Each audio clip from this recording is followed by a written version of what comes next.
Well, welcome back to the Sunday's Coming podcast. I'm here, as always, with Kaleb. Hello. And in case you forgot, I'm also Kaleb. But I'm so excited that today we are joined by Andy Chrisman. Hey, thank you. Yeah. Thanks. We're super glad you're here. When I told Kaleb, I was like, yeah, we just scheduled Andy Chrisman. He's like, what? Seriously? Yes. Like, the Andy Chrisman? I'm like, yes, the GOAT, Andy Chrisman. The good news is there is like only one Andy Chrisman in the country. Is that real or is that a joke? It's kind of true. Okay. There's so a you few own out there. AndyChrisman.com? Oh, yeah. Andy Chrisman on Instagram, it's yep, all you. They were all available. That's amazing. That's awesome. Yeah, you Google my name, like That's great. There's very few, which is, I don't know, it's hard to go incognito. Yeah. Sometimes you want to, but Yeah. Man.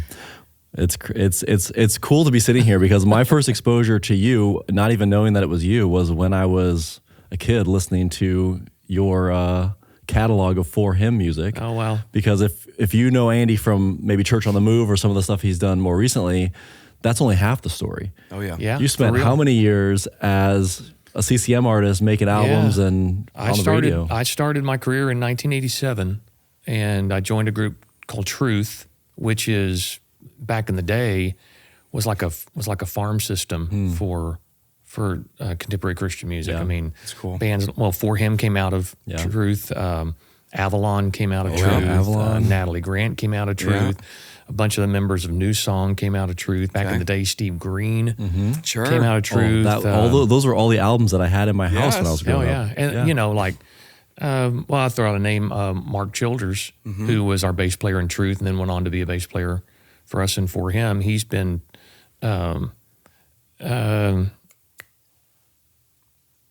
country star. Wow, I just lost her name. Oh, yeah. Yeah, we can cut right there, right? Carrie Underwood. Yeah. Oh, nice. Yeah. So he's been Carrie Underwood's band director since the beginning. Wow. Really? And so you can't, I like to say you can't watch the Grammys or the Country Music Awards without seeing 3 or 4 Truth members. Wow. That are on that.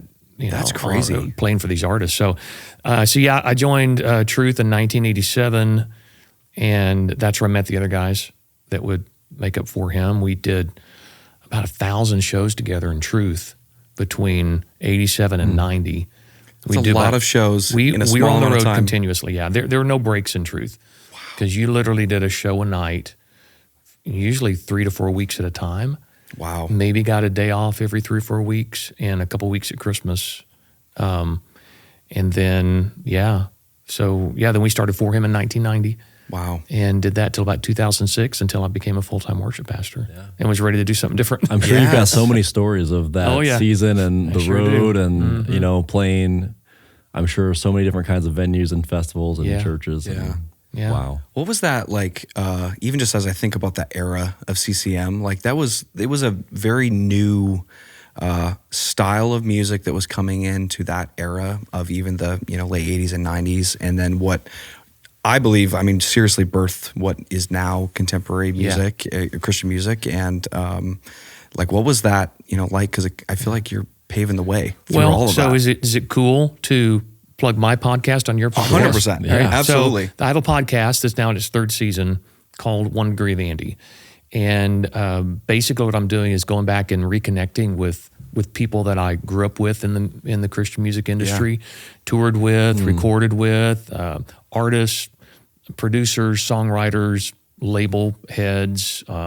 I'll be going to Nashville. I don't know when this is going to air, but right after this, I'll go to Nashville and be able to sit down with John Schlitt of Petra, Brown Bannister, who produced so many of those legendary records in the 80s and 90s, and Rebecca St. James. And, I've had guys like Leon Patillo and Russ Taff and the guys from White Heart and Jeff Moore and Point of Grace and Avalon, all those people on the podcast. But it's an attempt to tell that story, like you're just saying, how this era began from the Jesus music movement. A lot of people have seen the what's it called, the Jesus Revolution. Great movie. And that's where Christian music pretty much started. Was in the late 60s, early 70s. And so I pick up guests from that era and just kind of chronicle what that journey was in music. And it really is it's kind of a lost genre of music. It is. That I feel personally responsible for bringing it back. Yeah. I got a really cool playlist that's a companion to it that I have on Spotify, and I sent it to as many people as I know, just going, just take a listen to this again. Yeah. I think it sounds as good or better than even pop music today because of the money that was put into it. But if you're asking about, the history of that era, it was musicians and artists that were in the church. Yeah. But the church wasn't allowing drums and electric guitars and I don't know, modern songs to come into the church at the time. Yeah. And so there was a need for these artists to expand what they were doing. So you have groups like Love Song and Randy Stonehill and Sweet Comfort Band and artists like that at the time who were writing great music. They just didn't have an outlet for it. Yeah. So there started to be labels that would pop up. Chris Christian's one of those people I think of that started one of the first Christian music labels back in the day that gave an opportunity for these artists to have a place to make their records and to have distribution. Christian radio started popping up in the late 70s, early 80s, and then it just exploded. And then it went from a handful of artists to 50, 60, 70 artists till, I don't know, maybe the heyday of that era of CCM, which would have been out 2000, 2001, 2002, where there were hundreds of Christian music artists. And that era, probably from 1976 to about 2004, is encapsulated in kind of what I bring on the podcast, and it's just fascinating. It's fascinating to hear these stories where all these artists are now, what they're doing, and it's kind of my version of VH1 behind the music, kind of thing. Yes. And it's super fun. Yeah. What were some of the sort of I don't know, key descriptors that you would use to describe your experience in that season of kind of building that I don't know, musical genre? What was that like? Wild Wild West. Yeah. Okay. It was like everything. Back in the 90s, you could hear For Him, and then Carmen, and then Twyla classic. Paris, and then DC Talk, and then Newsboys, and then Steve Green. Or it was everything combined into one genre. And I thought that if you go back and listen to, I love my Sirius XM 70s on 7 and 80s on 8 and 90s on 9. There was a time there where you could hear country music and pop music and R&B and rap, and all the genres were in top 40. Yeah. And now everything's just kind of split. Everything's got its own place where if you're a fan of rap, you're just going to listen to the rap stuff. If you're a fan of top 40, you're just going to listen to the top 40 stuff. If you're a fan of country, you're just going to listen to the country stuff. But in my era, in the 70s and 80s, when I was coming up through high school, top 40 music was everything. It was all the genres mixed up in one, and that's kind of what Christian music was.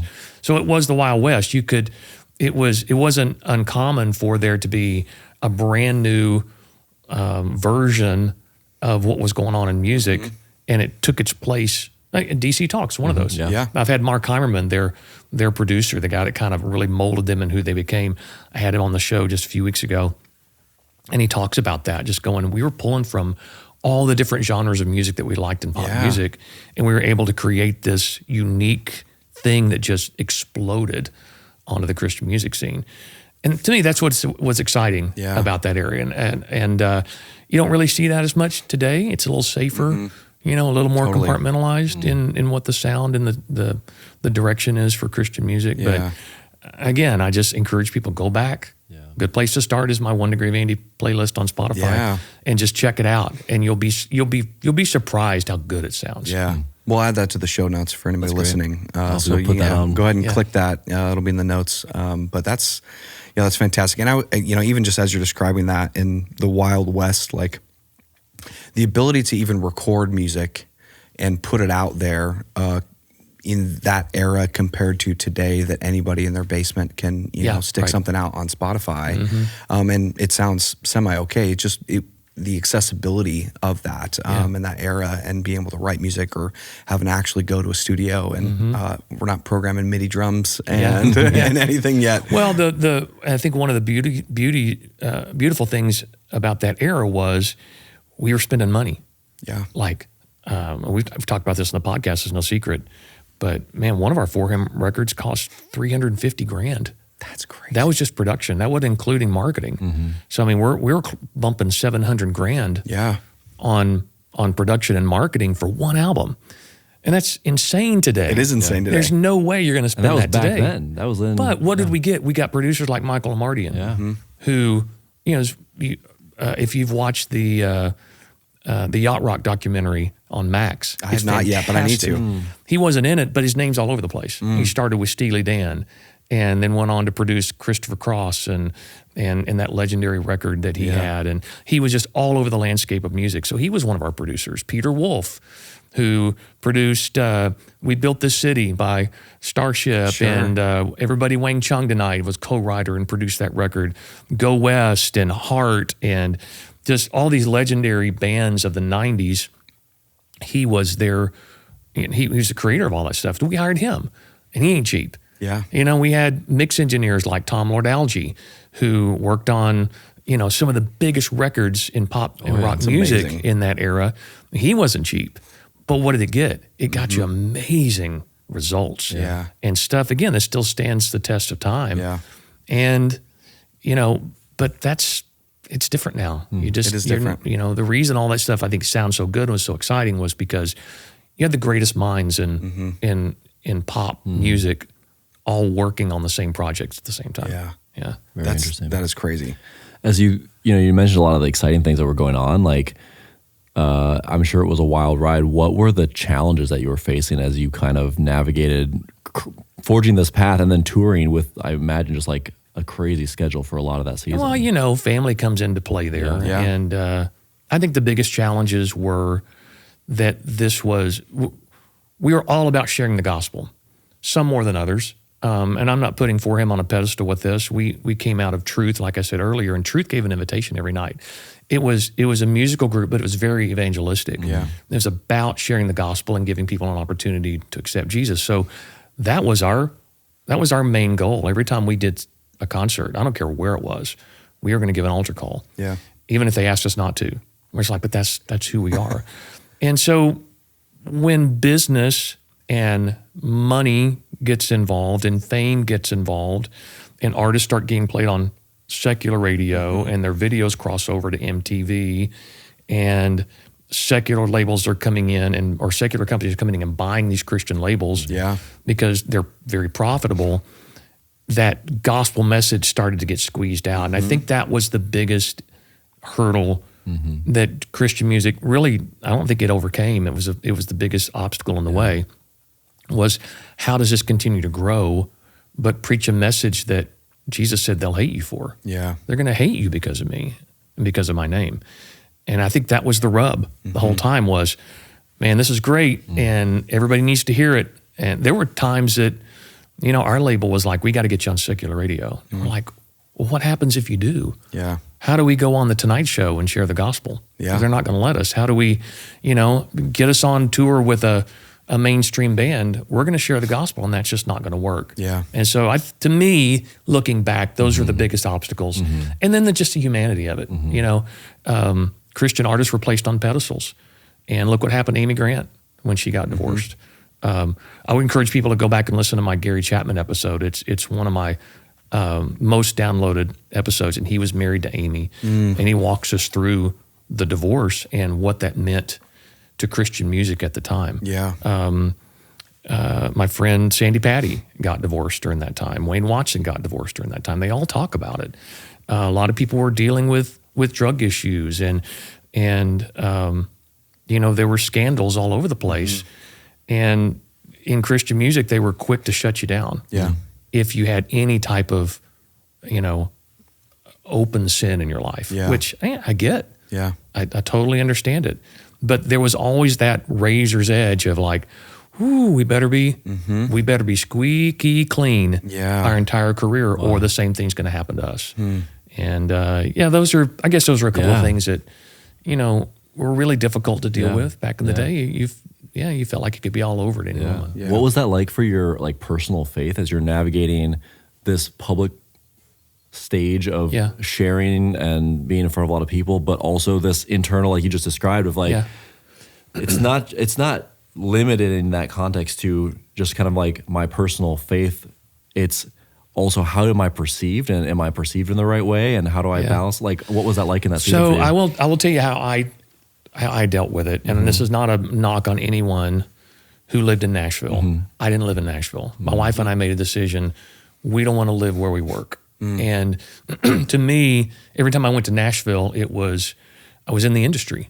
Yeah. You know, anytime we were there recording, you walk into a restaurant, you walk into a grocery store, you go to a movie theater, you're running into industry people, and there's always an industry conversation going on. Yeah. I loved living in Mobile, Alabama during that era, where I could go home and I was just known as Andy next door, Andy and Jackie next door. They were our neighbors, or we go to church with them. Finding a local church was a big deal for us. And even though so much of our touring was on the weekends, you know, we really tried to make it home on Sunday mornings so that we could be a part of our church. That's where I got involved in worship for the first time was, you know, I had a worship pastor at the church I went to, just kept bugging me. Hey, some Wednesday night, some Sunday night, I want you to lead worship. I see something in you and I want you to lead worship. I'm like, you realize I sing all the time. I'm always on the road. The last thing I want to do is get up on stage. But he kept pushing me.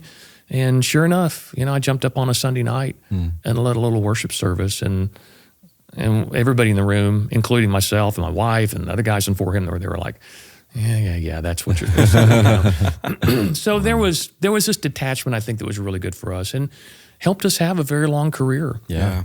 And we're able to really hear God speaking to our lives away from the success of the industry. Yeah. Because you get any business, when success is there, what do you want to do? You just want to keep building it. No one wants to pivot. And when you're at the height of your career. Yeah, of course. Nobody wants to do that.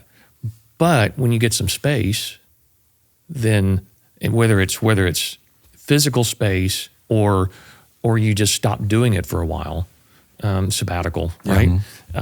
That's when you really can make some better decisions than when you're in it, just churning it out over and over and over again. So I think the biggest thing for me to stay fresh and to make sure my testimony stayed in a good place was just not be in Nashville. Well, I think about so many people that listen to these podcasts. There are a lot of them in ministry, working at the church they also attend, and you don't get more enmeshed than that. So even just like the guidance and kind of the thought process that you are sharing there of like, how do you create space between your work and your personal life, family, like some perspective. And that whole fishbowl mentality is real. Yeah. You know, I experienced it on the road, especially in Truth, because there were like 24 of us on a bus, 330 days a year.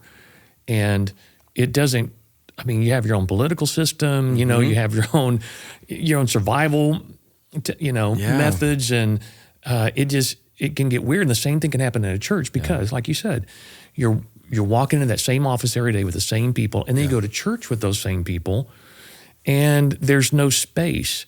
And I'm not saying that can't work, but one of the healthiest things that I did was just get away for a little bit. And I encourage worship pastors when I mentor them and work with them is please, for crying out loud, use your vacation days. In fact, if you got a 2-week vacation that is offered to you, take the whole 2 weeks at the same time. Don't I know your house needs to be repainted or your floors need to be recarpeted, and sometimes you can cash in those vacation days for a little chunk of money to get stuff done around the house, which I did many times. And I remember the first time I actually took a 2-week vacation, I was like, where has this been all my life? Like, this is one of the most refreshing things I've ever done. So space.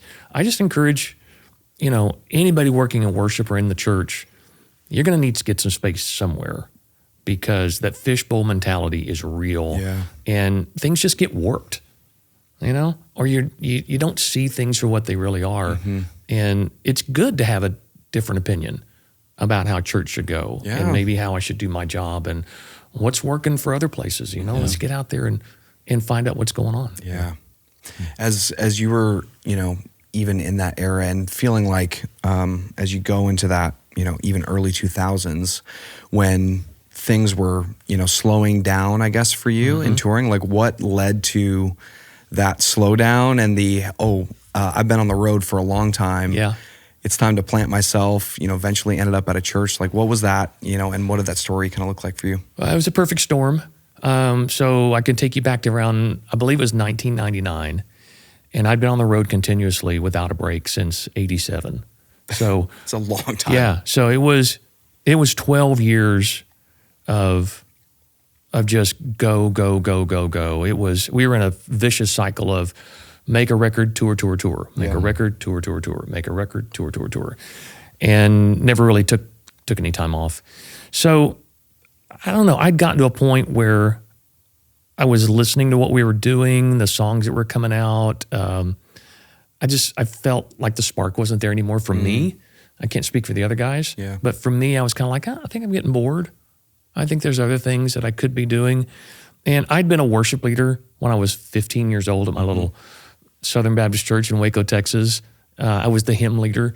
And awesome. I tell this joke when I do concerts at other churches is that the average age of our church was deceased. And I was like one of two kids in the youth department.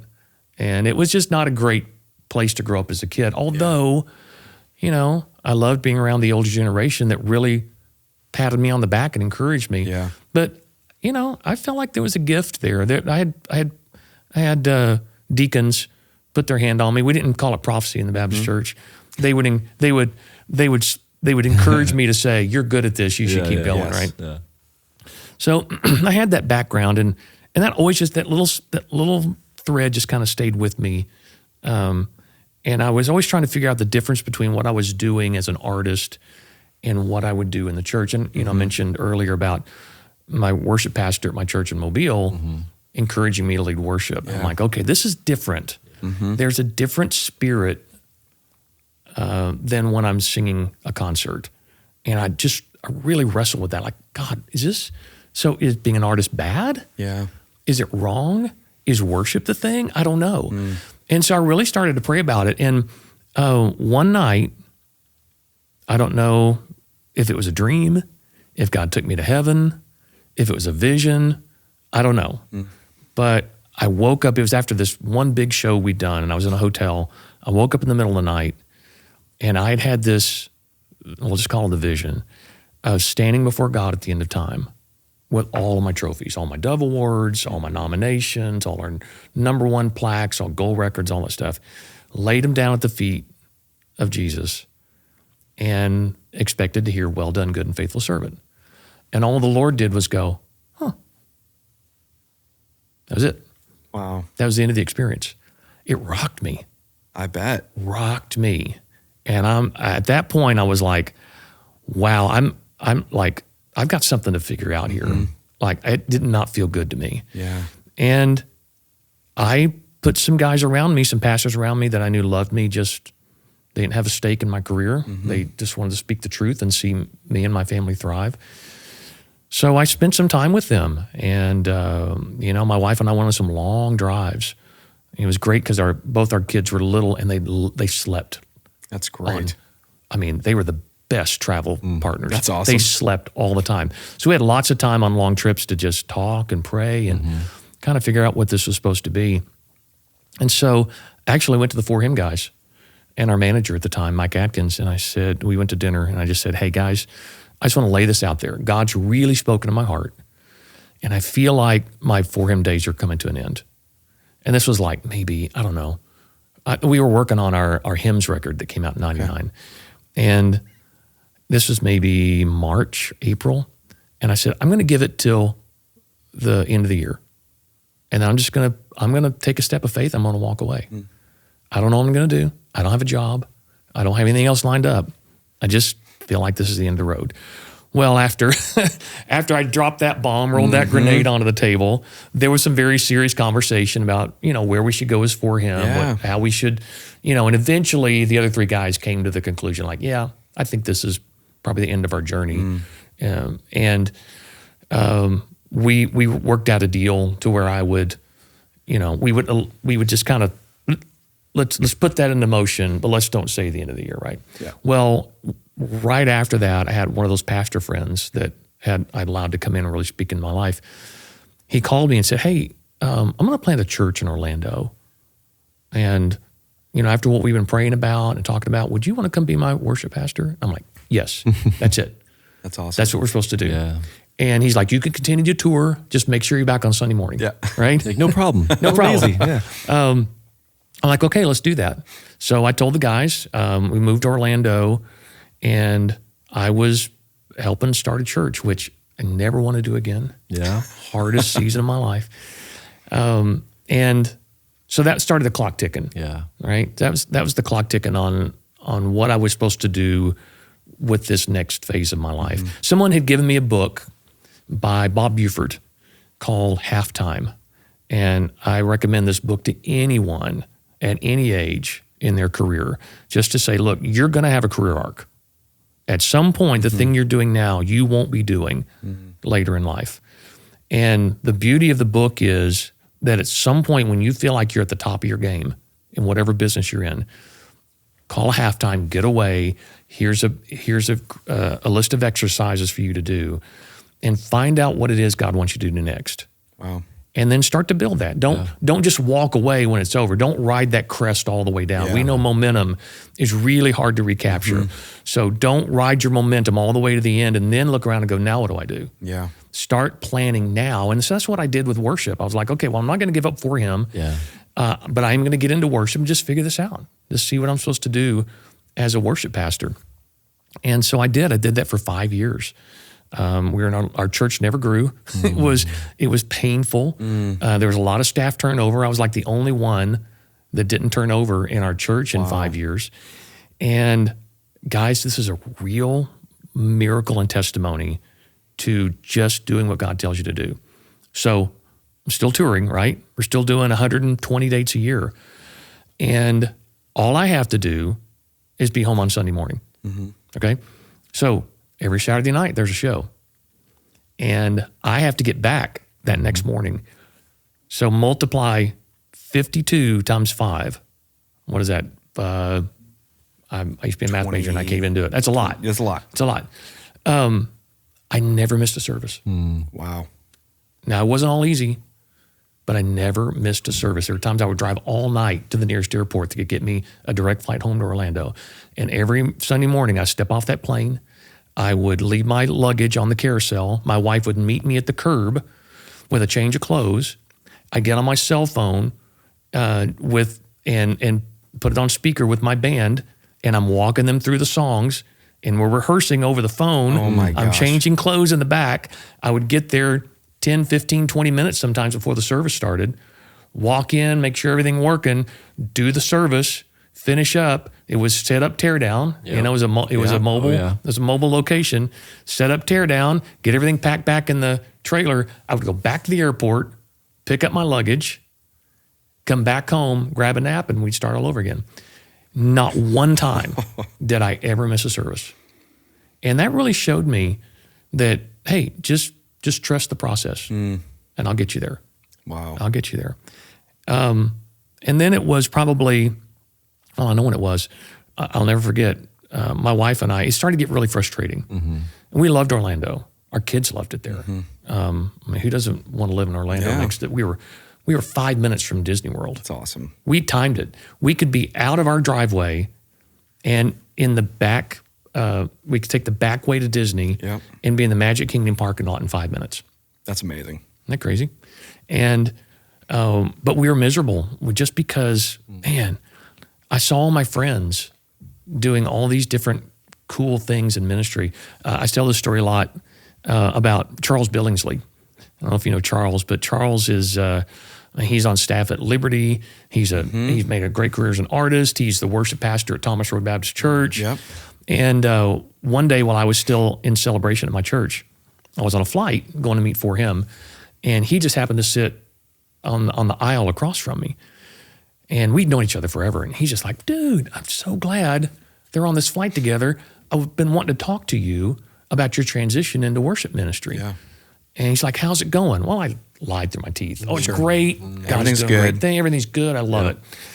And he was like, hey, that's great to hear because I have an opportunity to get off the road. I just got offered my first worship pastor gig. I'm like, really? That's cool. Where is it? Thomas Road Baptist Church. as we know, one of the biggest Baptist yeah. churches in the world. And I was like, oh, good for you. Yeah, thanks, God. I really appreciate that. You got me over here in oblivion for 5 years. And then the first gig you give Charles is this massive opportunity. Yeah. And there were several of those things happening in my life where I'm just like, God, what is the deal? And so my wife and I prayed every morning, God, when are you going to release us from here? And the Holy Spirit would go, when I say you're done. And so we would submit to that. As hard as it was, every single morning we would submit to that until this one morning in early 2005, I felt the Holy Spirit speak to me and say, you're released. Thank you. Thank you for staying the course. Wow. And I looked at my wife and I said, the Holy Spirit just spoke to me. And she said, he said something to me too. Wow. And it matched up. And I immediately walked out of my back door. Our pastor, who was the pastor at the time, lived a couple blocks away. I walked over to his house. I'll never forget it. He was in his front room drinking coffee. I knocked on the door and we started to talk. And I just said, hey, I want you to know, I'm not looking around. My resume's not out there.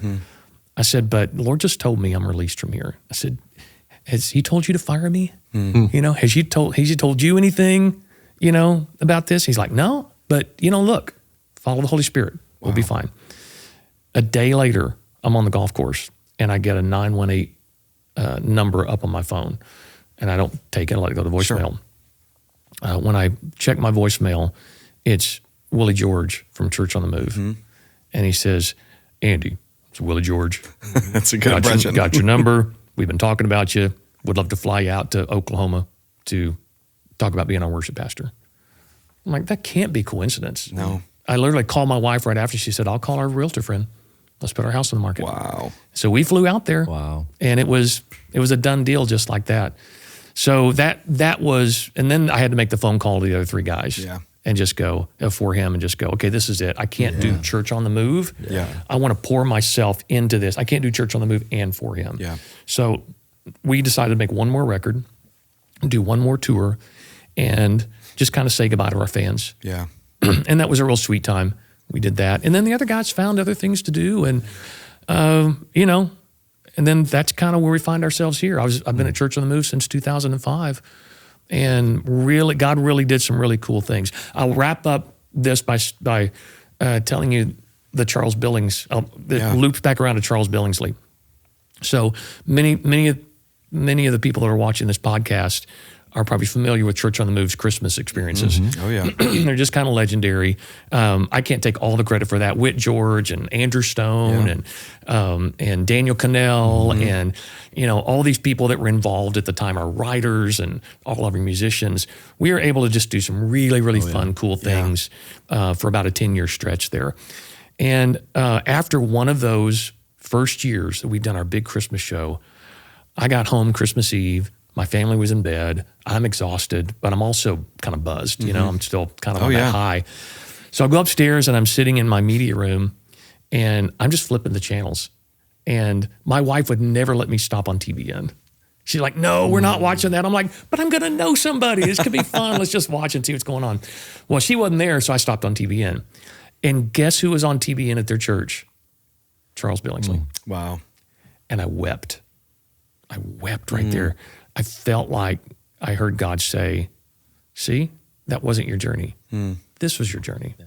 And aren't you glad you didn't jump the gun and you stayed patient for me to work in your life? Wow. And I did. I wept that Christmas Eve and just said, God, thank you. Thank you so much. In fact, I called Charles a few days later and said, hey, I got to tell you this crazy story. And we laugh about that a lot when I see him. And anyway, it's just a testimony. It's my testimony of just saying, okay, God, what do you want to do next? Where do you want me to go? I've always felt like I'm a piece on God's chessboard. I don't know what piece I am. Sometimes I just feel like a pawn, you know, where I don't have a lot of movement and, you know, I'm not sure how long I'm going to last, but I don't get to make the moves. Somebody else is making the moves for me. And like a great chess player, God can see thousands and thousands of moves ahead. And he'll just continue to speak to you and say, just hang on. There's a plan here. Hang on. I'm still working on this. Just be patient, and I'll show you what the next move is here pretty soon. That is such an amazing, I think, just like testament to your faithfulness and listening to God and waiting for His call. Because to wait every morning and pray with your wife and go, when are we going to be released? That's a really hard thing to sit through. There's a lot of people that are loading in and loading out their portable church trailers, thinking 100%. The same thing right now. That and are my wondering. My friends had already left that ministry. Yeah. We're like, why are you still there? When are you going to leave? Get out. There's great opportunities out there. I'm like, but God called me here. He's got to call me out. I didn't choose to come here. I mean, I did. Yeah. I obeyed the call, but I didn't just one day wake up and go, I'm going to go be a worship pastor in Florida. No, somebody came and got me and said, hey, here's an opportunity. And it matched up with what I was praying for. Yeah. Same thing with Willie George. Yeah. And it was it was the Spirit speaking in my heart. And then the Holy Spirit sent a man to come get me. And I think that's scriptural. You can't read the Old Testament and not see that pattern of God setting something up and speaking to someone, preparing them, and then He sends someone to come get them. David's a prime example. Yeah. He is anointed king of Israel at 13 years old, maybe 13 to 15 years old. He doesn't take the throne again until he's 40. Like, there's a long waiting period, and he doesn't just one day tending sheep just go, oh, you know what? I'm going to go be the king of Israel. Yep. That doesn't happen. God sends Samuel to choose him and to anoint him. He doesn't. It's not even his idea to go fight Goliath. It's his father saying, it's Jesse going, hey, go check on your brothers. Take some food out to them and report back. And then he ends up fighting Goliath. It's even Jesus. Jesus doesn't start his ministry until his mom says, hey, go do this. Yeah. Go do what He tells you to do. Yeah, come to this wedding with me. Yeah. What does Jesus tell her? Woman, this is not my time. And she goes, yeah, do it anyway. I mean, even Jesus had someone call him into his time of ministry. So I believe God called you in and God calls you out. I tell worship pastors this all the time too. I'm like, look, spiritually, I don't believe your pastor hired you. Jesus spoke to your pastor. Jesus is the over shepherd of the church. And He's the shepherd of your pastor. And Jesus spoke to your pastor to say, hire this person. So Jesus is going to have to be the one to call you out. Yeah. The pastor may fire you, but it's Jesus that is in charge of that whole thing. So take a breath. Yeah. Jesus is working on your behalf, and if you belong in the church, that's where He'll put you. Yeah. I can't remember the exact scripture passage, but it's, essentially going, He will fight for you, and let Him fight for you in your place, because you trying to do it, whether it's on your own or going, well, I think, so many worship pastors, so many people in ministry are like, oh, I'm getting this itch to do the next thing. And it's them going, okay, something might be there, but the release of when that actually happens, so many people jump the gun and they go to the next place and they go, why? Yeah. Why isn't this the thing that is functioning? Or they're chasing something that actually is a work that has to happen in them in the season they're in, and when they go to the next place, like that thing just follows them along. Like whatever that discontent was, or that thing that's not fully formed, there's something that's happening that needs to happen in that season before the next thing. Yes. That if you aren't ready, then the next thing is not the right answer. That's right. Well, they're chasing the thing they see other people excelling at. And they go, I want that. Yep. That's what I want. And what it might be doing is lighting the fire of that ability in you, whether it's writing songs, recording, speaking, touring, whatever, going to Nashville, making your mark in that way. And that could be what God wants you to do. But where we all run into the ditch is going, but I want that. Yeah. Just like my Charles Billingsley story. Yes. I'm like, God, I want that. Oh, yeah. I don't want to be in a church of 80 people. Yeah. I want to be in a church of 8,000. Yeah. That's what I want. I don't want to wonder if people are going to show up and we're actually going to get paid this week. Sure. I want to be in that position where, I can buy the biggest house on the block. Well, that's what we want. The church is funding my records. Let me do whatever I want to do. That's what I want. But that wasn't God's plan for me at the time.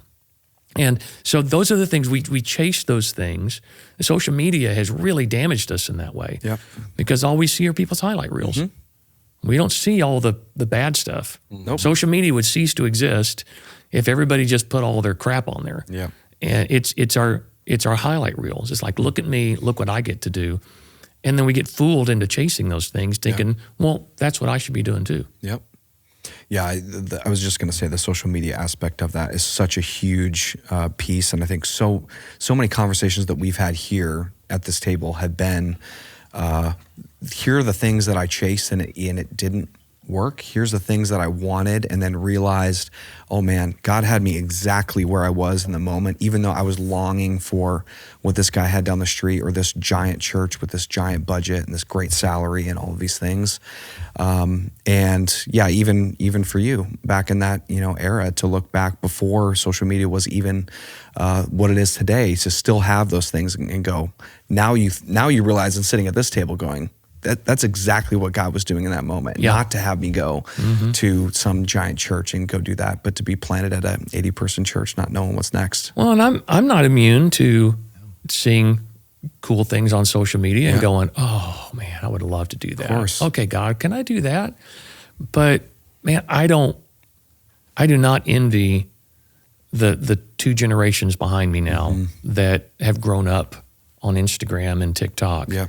That it's got to be really hard. I work with some artists as well, a couple artists who've had some real great success in the last few months, and I got to work with them at the very beginning of their journey, work with them vocally, help them to get ready to do the concert life and the touring life. And one of the things I've talked about with all of them is, I don't understand what you're about to walk into with your generation, because you're going to have to post stuff on TikTok and Instagram all the time. And you're going to be pushed into fitting into a pattern of, okay, this is what success is. Yeah. And I hate that for you, because the era I came from, there wasn't that much pressure. It was like, hey, whatever you want to do. Yeah. And if it's cool, we'll market it. if we like it, we'll market it. It wasn't to fit in this certain mold. Yeah. So, I mean, it's a hard thing to see all the things you want to do online and you don't get to do them. Yeah. It really messes with you. Yeah. So, even just as you're sharing that, and now thinking of, okay, so Willie George calls you, you move to Oklahoma, and we grew up looking at Church on the Move in the same way of going, I want that. Yeah. I'll tell you a story, Andy. Okay. So I was sitting in my office at my church. I was the TD at a church in Kansas, in Topeka, Kansas. And this was 2011. And I discovered Church on the Move online for the first time. And I probably watched 9 services back to back to back to back to back to back, because I was like, I have never seen anyone doing church like this, production like this in the church context, stylistically, video, like everything, broadcast mix sounding this good, discovering that it was off the Midas front of house console. I'm like, what is happening? And I was like, for the rest of that day, I didn't literally do anything except for watch what you were doing at Church on the Move. No lie. I literally printed out a job application from Church on the Move, and it sat on my desk for a couple of days because I was having that. I was like, whatever they're doing, that's what I want to be doing. It was like lighting that fire, like you said earlier. Which again, isn't wrong. Yeah. I mean, and that's what we do is we're here to encourage people. Do your best. Go out, try crazy things because it will encourage other people. And that's what it did. Yeah. Yeah. And I never sent that job description in. I never filled it out or job application, but it did exactly that. It showed me what was possible and gave me a vision for like, okay, there's a lot of work that can be done and a lot of cool things you can do in your context. And it became just an amazing resource to take what I was seeing and apply that in the context that I was in. And, it was, So thank you for that. It was very inspiring when I first stumbled onto Church on the Move. And you'd already been there at that point, like, what, 6 years? Yeah. 6 years. So rewind a little bit to when you're stepping into Church on the Move. You're coming from a small church. You're coming from the, CCM world. What was it like stepping into that system, that culture? Like, yeah, I'm sure there was so much you were kind of figuring out. Yeah, so I'll set the scene for you. They'd been without a worship pastor for a couple of years. When I came in, Willie George just basically said, in fact, he told me the reason he hired me was we hadn't even got to negotiation on my contract. And he said, what do you think about worship? Like, what's your first thing you think about when you think worship? And I went, joy. I think it should be a blast. I think worship should be fun. And he said at that moment, he decided that's my guy. Because there was a sense of joy that was missing from their adult worship. They had found it in youth and kids, and that was his trademark, was bringing joy and fun to youth and kids ministry. Just didn't have an adult ministry. So he basically gave me the reins. He just said, you just go do it. And then his son, Whit, was the brand new creative director. I mean, he just moved into that role from being at 180. And what was funny was one of the first meetings I walked into, Andrew Stone was sitting at the table. And they didn't tell me that he was there. They didn't tell him that they'd hired me. So I walk into this room and go, you're Andrew Stone. And he went, you're Andy Chrisman. Because our paths had crossed forever in the Christian music industry. We knew each other. And we just started laughing, just going, what is going on here? Well, they had hired us at the same time, not knowing that we really knew each other and had this shared history. That's funny. So all of a sudden now you have me, who knows how to put a show together. You have Stone, who is legendary, just one of the most legendary front of house production guys ever.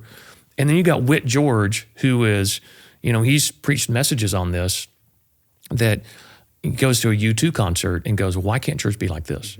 So he's got these big visions of what church could be like. So you put three of us in the room around the table, we're going to dream big. And Whit will come up with these massive ideas. Stone goes, okay, we can't do that, but we can do this. And give me a budget, and I'm going to blow your mind. Yeah. And then it funnels over to me to go, okay, I can put a team together. We can rehearse this thing, and I can flesh this out on stage and make it, and now we can achieve these things. So that's that dynamic that kind of started. In the beginning, though, it was, Andy, you just sing every song. You start to weed through the personnel, because we had 100 people on the roster as far as singers and musicians. Yeah. And so it took me a year just kind of weed through everybody to see who I was going to be able to move forward with, who I needed to kind of usher off the team and, help another church maybe with a good musician. But I was like, this is the way. This is where we're going to go. This is what we're going to do.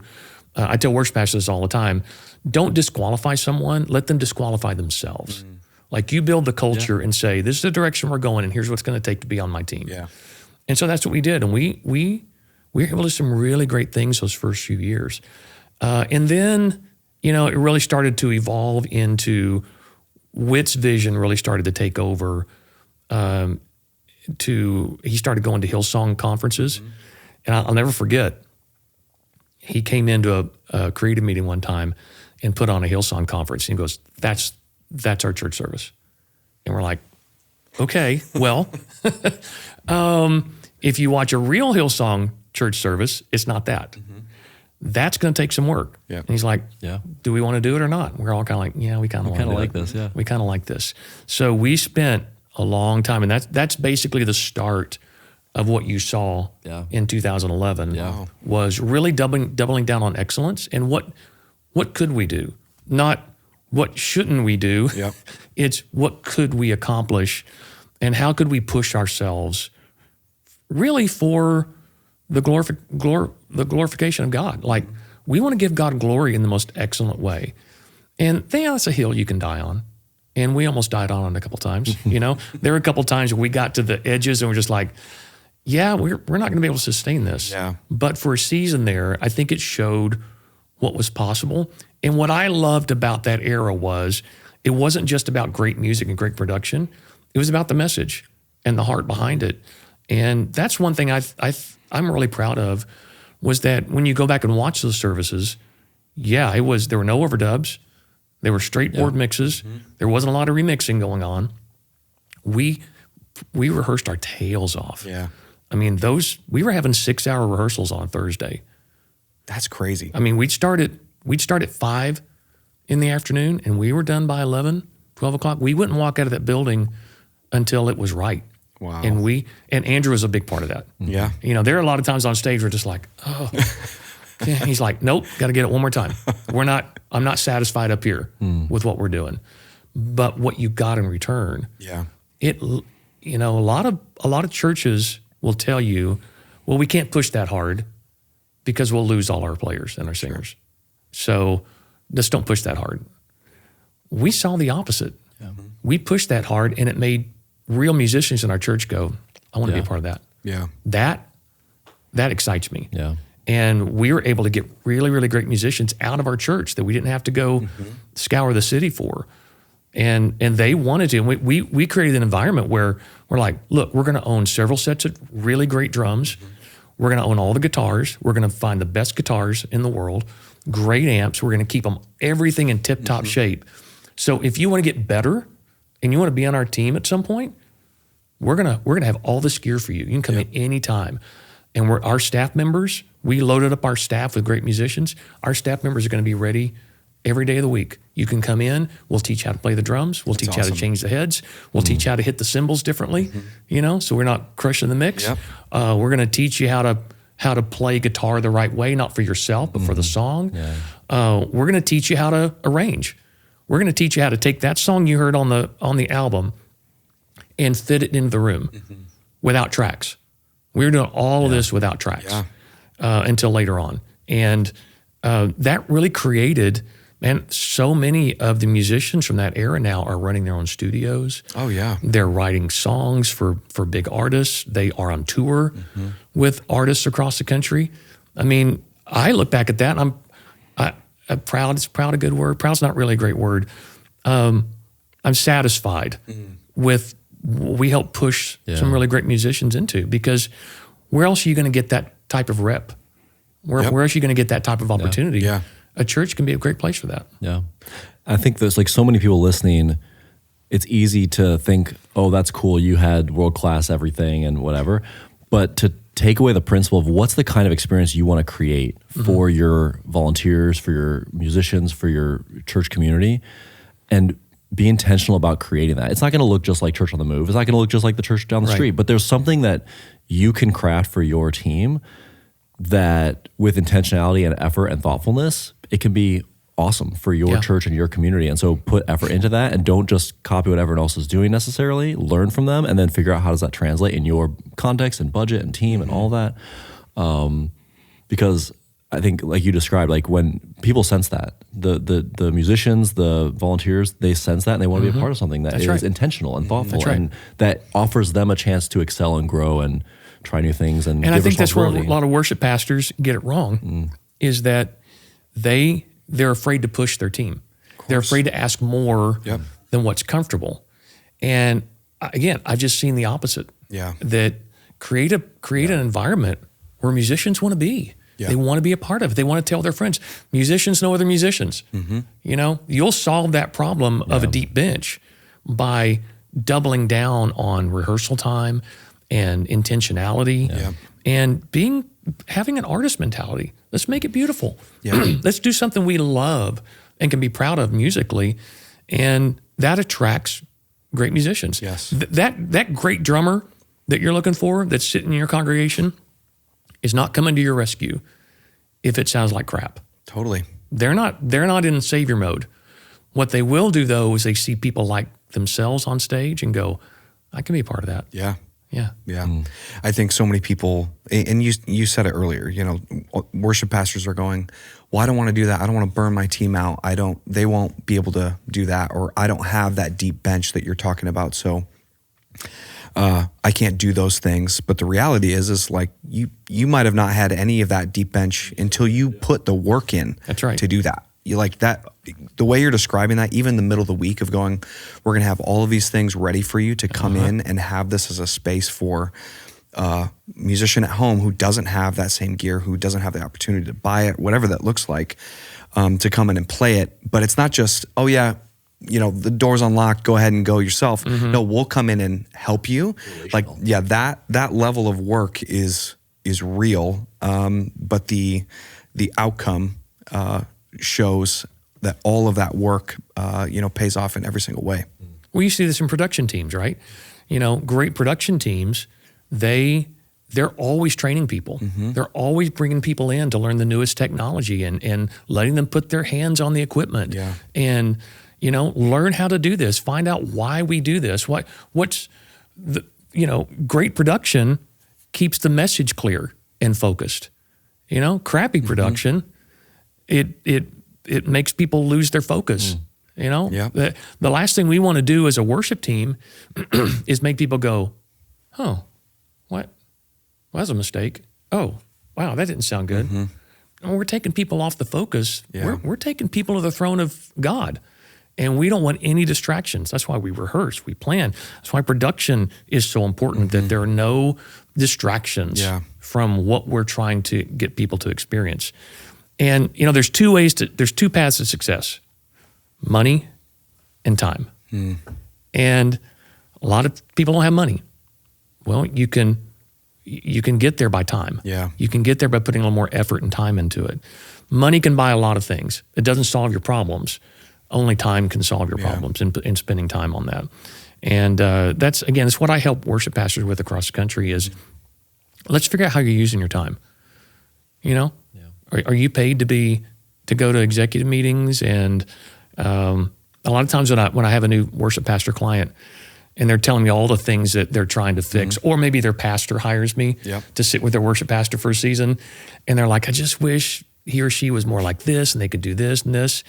And I'll sit down and go through everything they're doing every week. Show me what you're doing Monday through Friday. All right, well, they're doing this, they're involved in youth, and they're involved in kids, and they're involved in, I had one guy that was the head of landscaping. And it was his choice.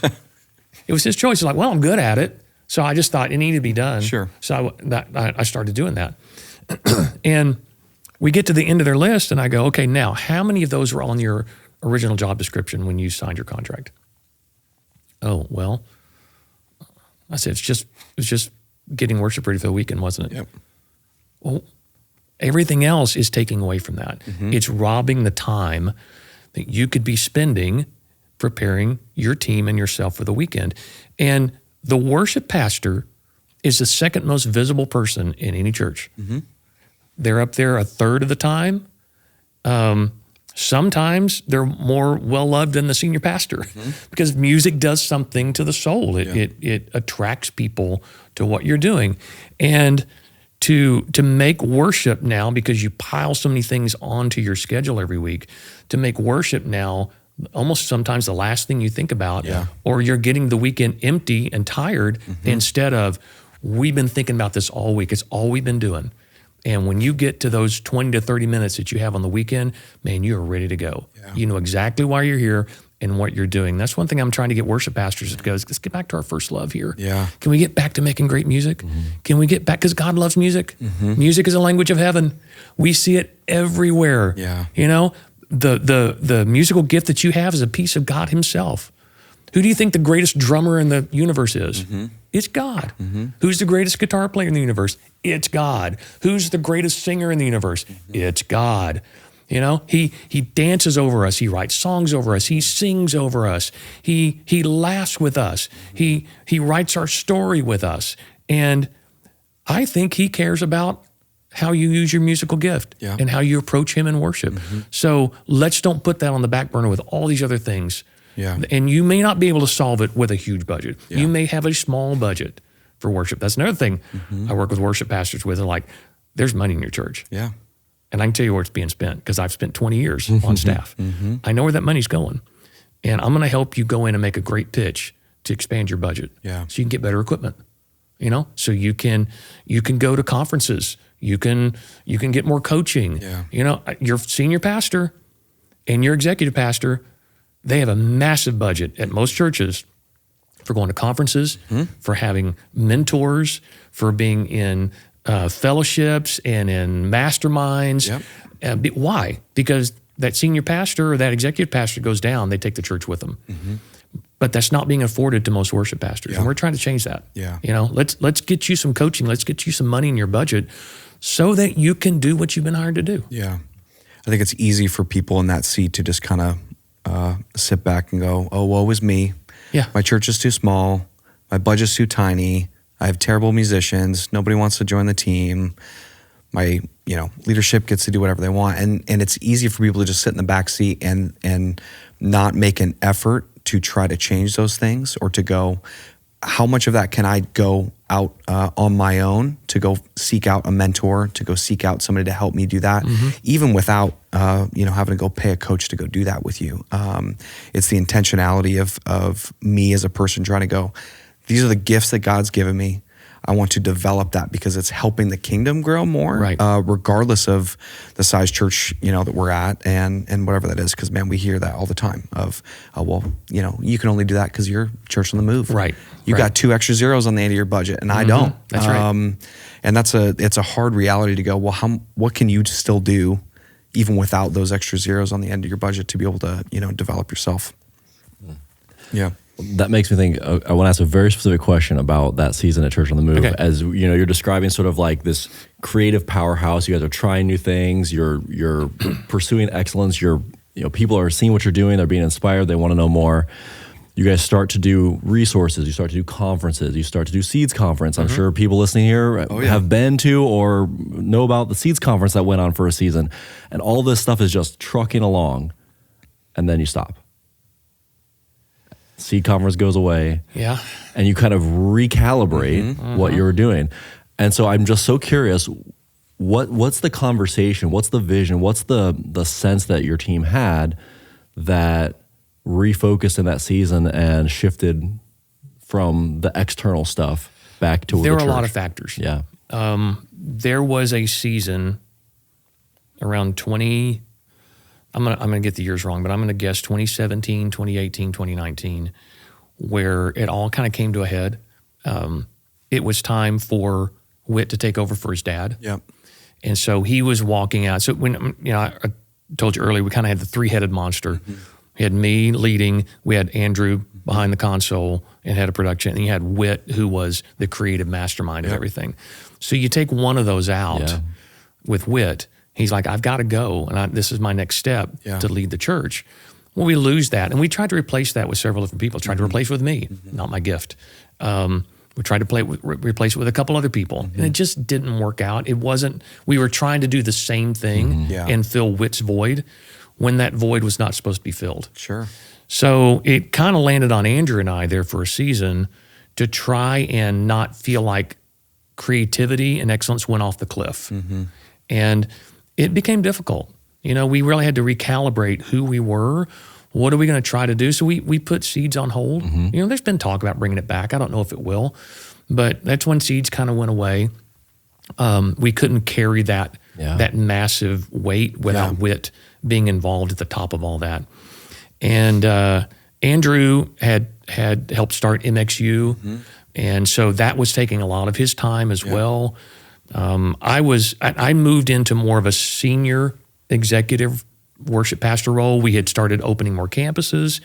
So now my time was split during the week from not just creating the broadcast campus experience, but also helping these other churches get off the ground and make sure they're stocked well, making sure that they represented the Church on the Move brand. Yeah. And so that took a lot of work. There's a lot of things to figure out, a lot of people to now have to try to manage and keep in the system of Church on the Move.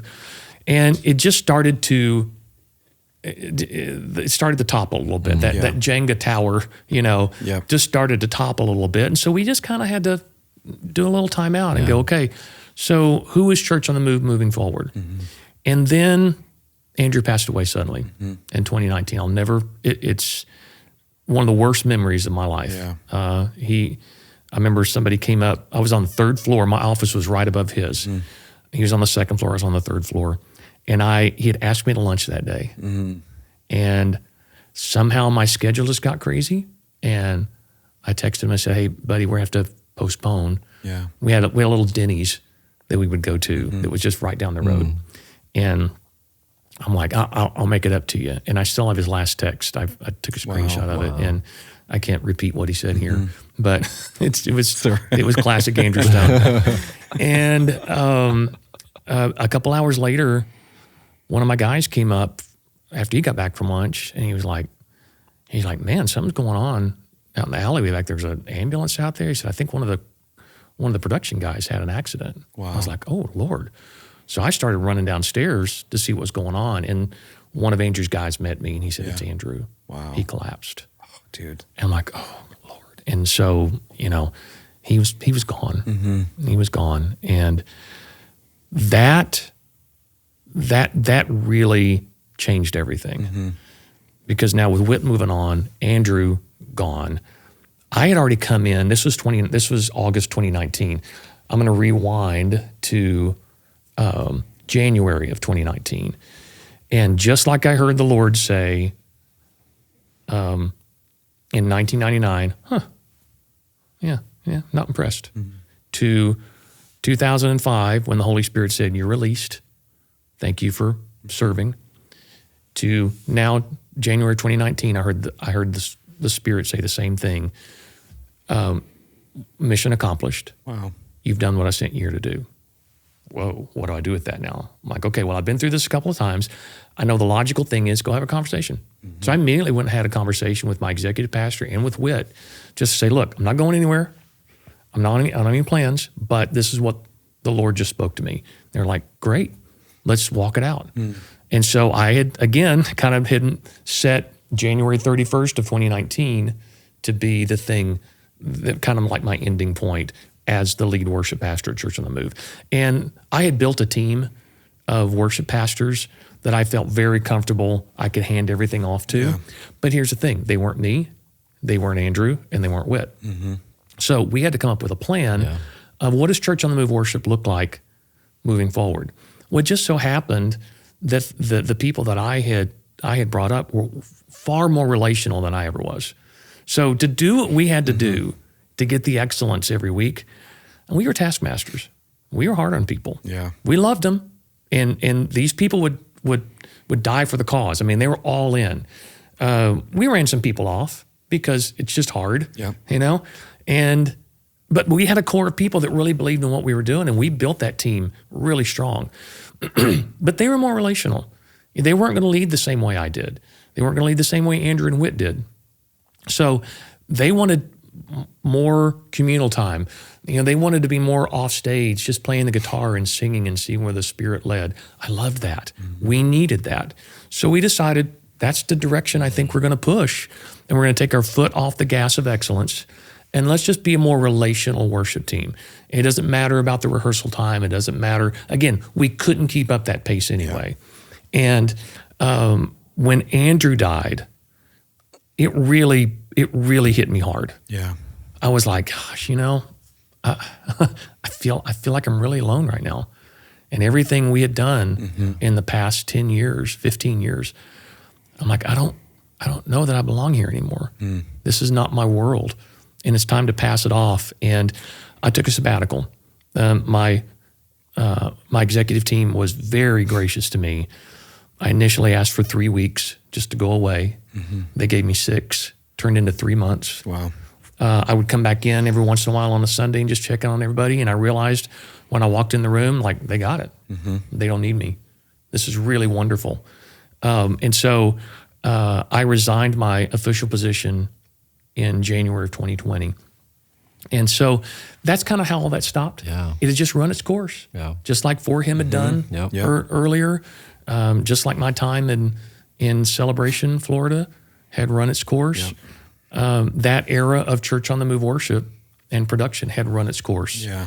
And it was time to do something different. Yeah. Thank you for sharing that. Yeah. It reminds me of what you were describing around that halftime, where you have these moments where you kind of reassess, like, where are we at? What do we need to do next? What do I need to do next for my family, for myself, and not trying to push it outside of the season, and being sensitive to that and celebrating what it was, and also being expectant for the next thing. And both are good. God was so good to me, and He'll be good to any of us that rely on Him.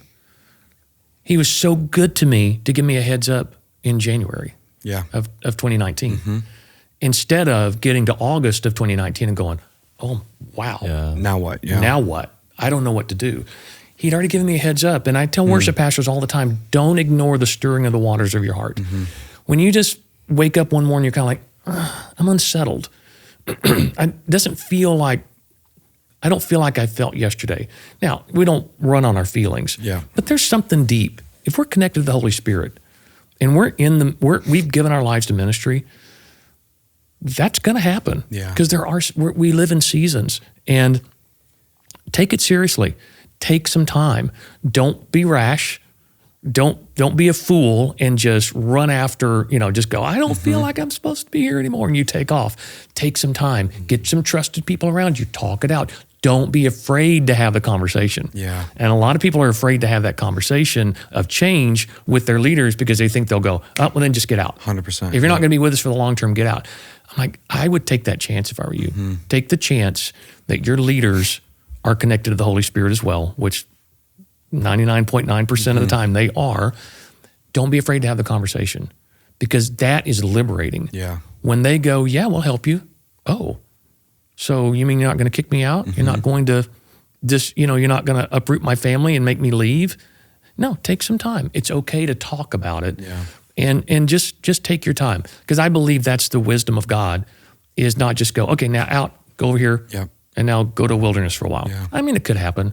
It's just never been it's never been part of my story. Yeah. Yeah. I was thinking about that as you were telling that story, that happened for you, and telling the guys, and for him, for you to walk over, right after hearing that in Orlando, to Yeah. your pastor's house, and then to go, into the leadership's office at Church of the Move and just go, hey, here's what I think that God is doing. I have no idea what that means, but I just want you to know. It takes a lot of trust and faith, and all I was thinking about was like, so many guys I know should do that, because then all of a sudden something comes to a head, and then they walk out or they run out the door Right. in 2 weeks, and then their whole world, both the church and the person leaving, is just like shaken up throughout that process. And there's a lot of truth to going, hey, the Holy Spirit is working through your leadership, whether you might not see it, and that's you're not supposed to see it, and that's okay. And just believe that they're going to go, okay, don't know what that means, but that's awesome, because most church leadership does go, we want the best for you. We want what the Holy Spirit's going to do in your life, whether it's here or elsewhere. It doesn't really matter. Yeah. And here's the thing. Let's just say they're not nice to you, and they are, and then maybe they're going through something, and they just want to deal with it. Well, that's also not on your shoulders. That's, they have to answer to the Lord for that. Yeah. And you should, if you're sure that God's speaking to your heart, let him take care of it. He won't leave you high and dry. Yeah. You'll be fine. I know it's easy for me to say sitting in this chair right now, Yeah. it'll be fine.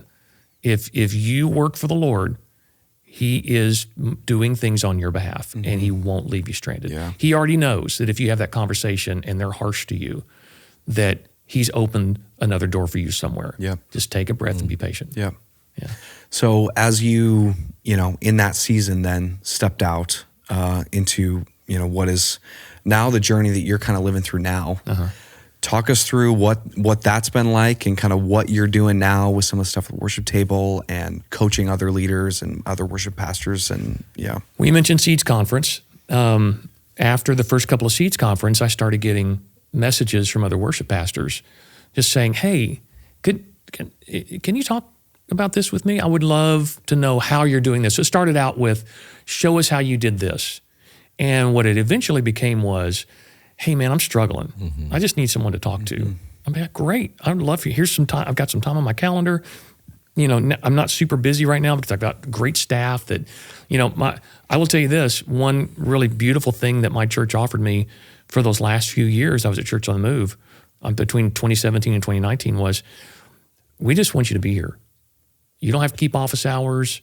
You've built a great team. We just want you to be here to mentor and be with us on the weekends and just be available. And so I had some time those 3 years before I left to start taking more of those phone calls or site visits. Worship pastors are like, we want to fly down and spend the day with you. Great, I'll clear my schedule. Yeah. I would love for you to see what we do, hear our heart behind it. And sometimes you can only do that face to face and in the building, right? Of course. So those started getting more frequent to where I started having opportunities for churches saying, hey, can we fly you out? Can we bring you in for, a week? Can we pay you to do some consulting for us? And I was like, this is a good business model. Yeah. And I think this is what I want to do now. I think this is where God is leading me. So I didn't have a client list built up when I stepped off staff in early 2020.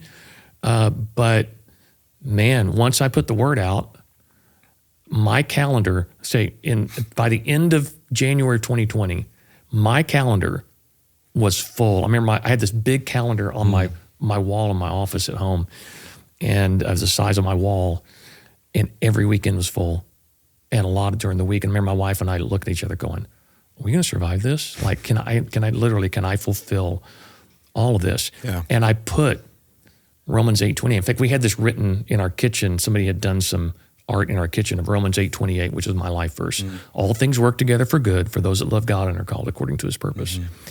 And I said, babe, we're going to live by Romans 8:28 because I guarantee you some of these aren't going to happen.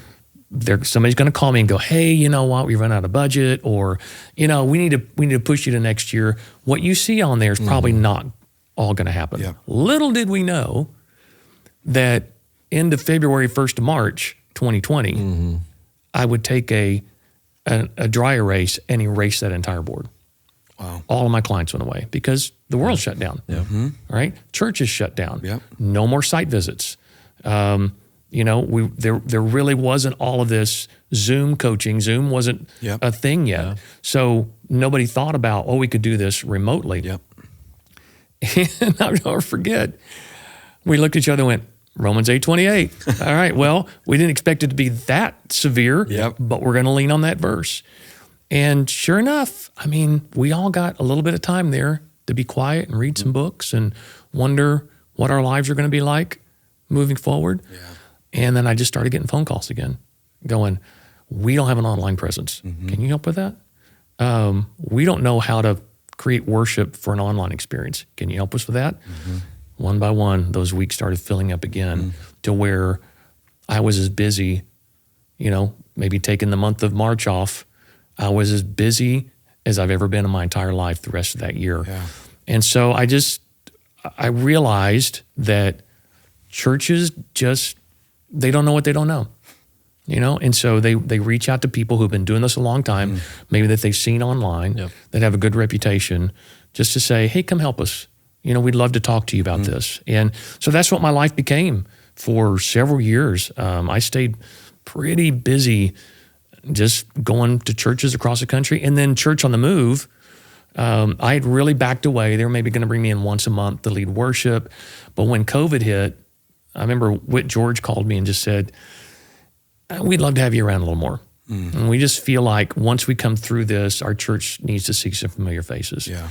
And then it was just like, it just felt right for me to come back in on my official position now is senior worship pastor in residence. I love that. So I'm kind of artist in residence, but I'm also there to mentor all of our worship leaders at our campuses and give my my opinion on where worship is going and what everybody's doing and how they're leading and the problems they can solve.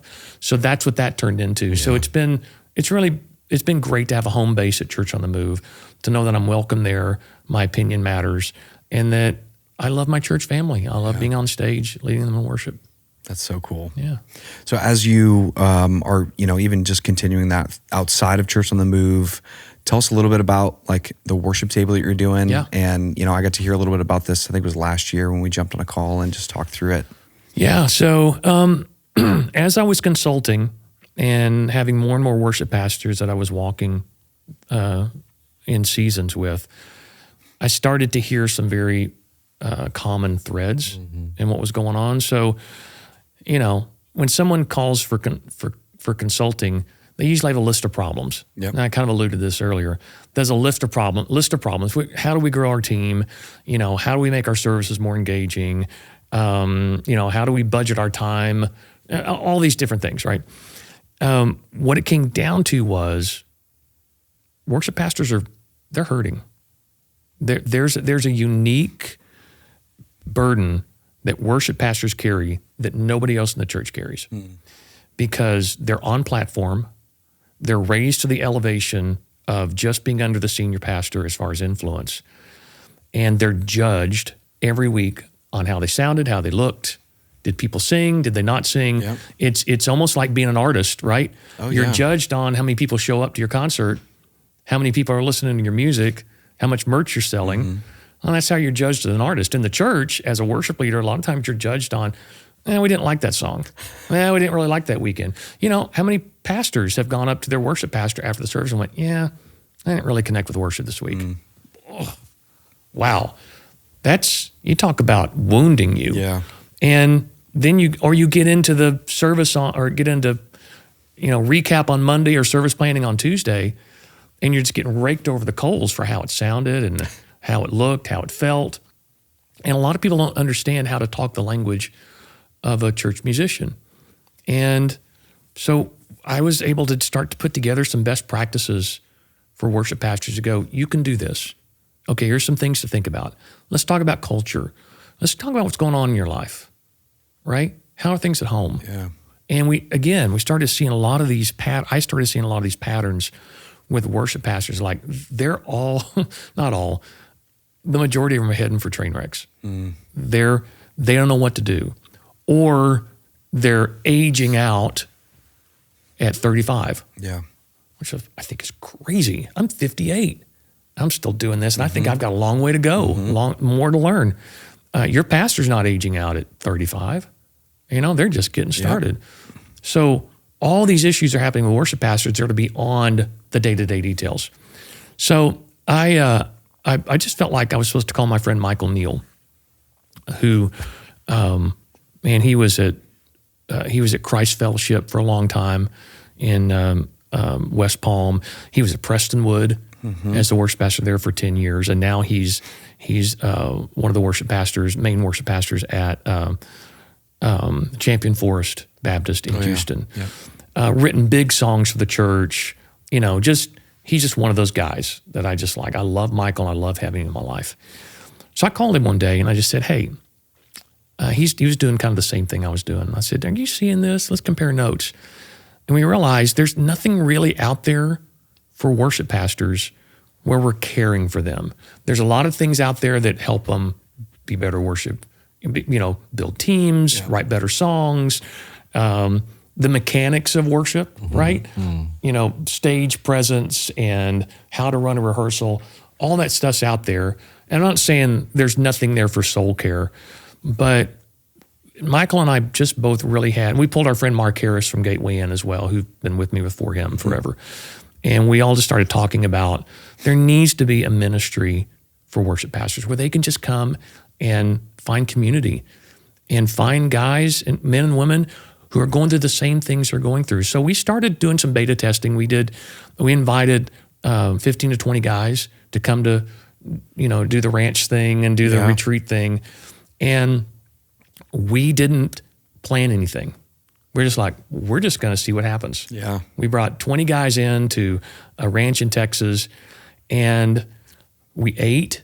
And what was great about the worship table, which Michael Neal came up with that coined that phrase, what was amazing was breakfast every morning turned into lunch.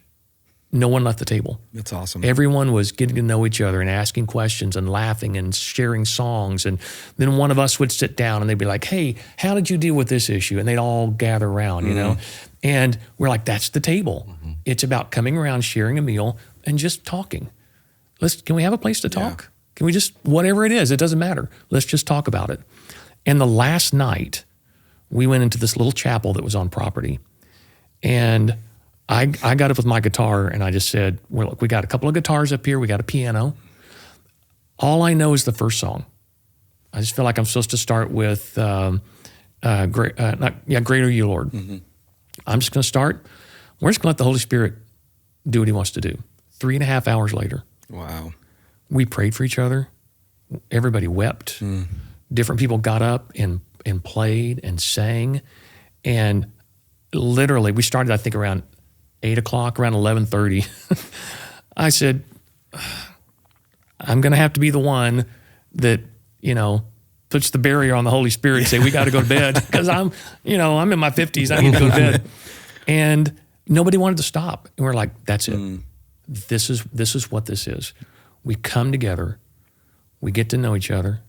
We spend time. We sleep. We eat. We turn our phones off. We go on a hike, go shoot some guns, maybe get on a four-wheeler. We let everything go at work. We connect with other men that are doing what we do, and then we come together and experience the power of God together in a way that many of us have not done in forever. And I will tell you, it's like squeezing the sponge. Stuff comes out of guys. I'm going through this. I'm dealing with this. I don't know if I can do this anymore. My marriage is in trouble. I've got all these addictions. I don't know if I'm good enough. I don't, I feel like my life's a wreck. Whew. And then you see other worship pastors get around them and love on them and go, here's my number. Hey, call me. Yeah. Let's stay in touch. I get stories back from these retreats from these guys that are just like, oh yeah, I just flew so-and-so down, from Virginia because they're going through a rough time. And I just put him up here at the beach with us.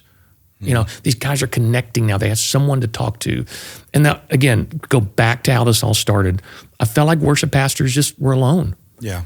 Anybody to talk to. They're not even talking to the other worship pastors in their community. So what we like to do is eventually have tables in different communities across the country and develop leaders who can run those tables and go, just gather men. There are not a lot of rules here. Yeah. Just gather other worship pastors so you can talk and realize you're not alone.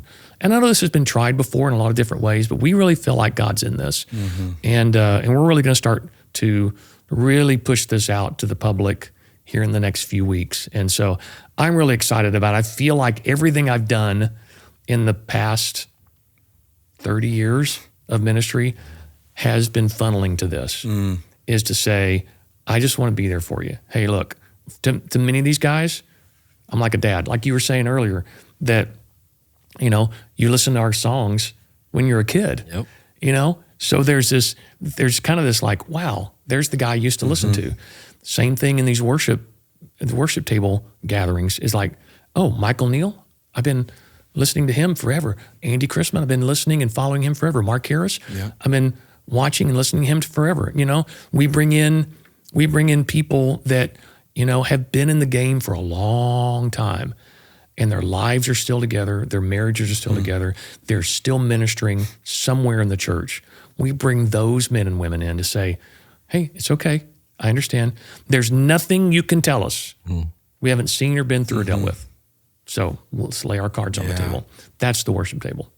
I love that. And is so needed for that. And in those types of retreats, and I can only, point back to like me visiting Refuge, and it takes a couple of days with those guys to go, oh, I'm going to open up, and now all of a sudden I have these relationships and friendships, and I can say things to somebody because I just met you, and for some reason, in those environments, I think God calls us closer to each other and builds relationships through one another. And now those 20 guys that are sharing each other's phone numbers with each other are going, hey, you want to come out to my church? Hey, can I come down to your church and help each other? And now, you just think of, hey, what will that look like in 5 years of retreats and retreats of people doing that? So we talked earlier about the fishbowl mentality. We kind of started off the conversation with, worship pastors.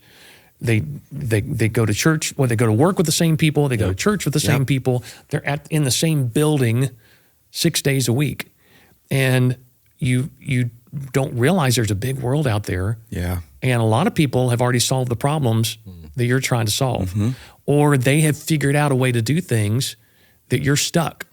And it's getting out. It's because, look, you're not going to be able to get away on a weekend and go visit other churches. Yep. I mean, you could, and I think it's a great idea to do it. But this is a way for you to get out of your fishbowl, get out of your bubble for a little bit, and go, oh, I'm not crazy. Oh, wow. Everybody else feels this way. Yep. It's amazing in our group sessions when we're just all around the campfire, and somebody says, man, I've been going through this. You got 8 guys going, oh man, I just went through that last year. Oh, I'm going through the same thing. And, somebody has an issue with their senior pastor and they don't know how to deal with it. And 2 guys go, let me tell you what I did. Let me tell you my story. And now you've got these little groups that start to form and guys are going off together and talking and praying with each other. It's just beautiful. Yeah. And I think that's the way the kingdom of God should work anyway. Yeah. You're not alone. And we hear this all the time. The biggest lie of the enemy is to convince you you're on your own. Nobody can relate to what you're dealing with. Yeah. So you're just going to have to sit there and suffer. Yeah. Man, there's so much like amazing, I think, just things within that, and the kingdom of God, that I think is just like working through you in that ministry, I think is amazing. I love you pointing all of these different like huge moments in life of leaving for him and going to another church and leaving that church to go to Church on the Move and everything that happened in 2019 to what you're doing now and the impact that will, make for so many different generations of future leaders in the same way that people did that with you. And that we go back to the mentorship and the conversation of just going, bring somebody along, the ride with you, because they're all dealing with this stuff, whether it's their ministry of 10,000 or 100. I'm just thankful for, you being here and sharing this, because I'm like, we could go for hours and talk about this. Oh yeah. So, if people want to stay in touch with what you guys are doing at the worship table, like where would they follow? Where would they stay plugged in with? Super easy. Theworshiptable.com, theworshiptable.com. We're also on social media with The Worship Table. And then I've got all that info on my website, andychrisman.com. Awesome. I'm really easy to find. We started, not a lot of Andy Chrismans out there, so I'm the first one that's going to come up when you Google my name. So, it's real simple to find us. And The Worship Table, and Michael Neal and myself, and we have more partners coming on. So awesome. You're going to be hearing a lot about it. That's awesome. Cool. Yeah. Man, well, thank you again for your time and flying up to join us today and hanging with us and just having this conversation. Story. I mean, we covered so much stuff, and the coolest thing about these conversations is that when you just say, "Hey, we're just going to talk about your story," there's just so much more that comes out of it. It's not just a story. There's so many lessons and challenges and learnings and wisdom and all this that kind of comes out of talking through someone's ministry and life experience, and so. I know that the people listening will be encouraged and challenged, and there's things out of what you shared that'll stick with them. So thank you so much. Thank you. It's been an honor. I don't take it for granted that I get to share my story one more time. Yeah. And, our story's not done till we're dead. Yep. And then even then, from what I've been studying, the story goes on. That's right. We're not just going to sit around on clouds in heaven and, it's not going to be boring. I mean, God's got plans for us past this. Yeah. And so it's important that we stay the course and not give up too soon. Yeah. Man, that's such a good word. Thank you again. And for those of you listening, reach out. Check out the show notes for that playlist that we'll throw in there. Yeah. We'll throw the links to the websites. Podcast. Yeah. And the podcast. 1 Degree of Andy. Yep. Yep. Super fun. And we'll see you all in future episodes, and we'll for sure have you back on, Andy. This is fantastic. But anyways, we'll see you all next week. Thanks.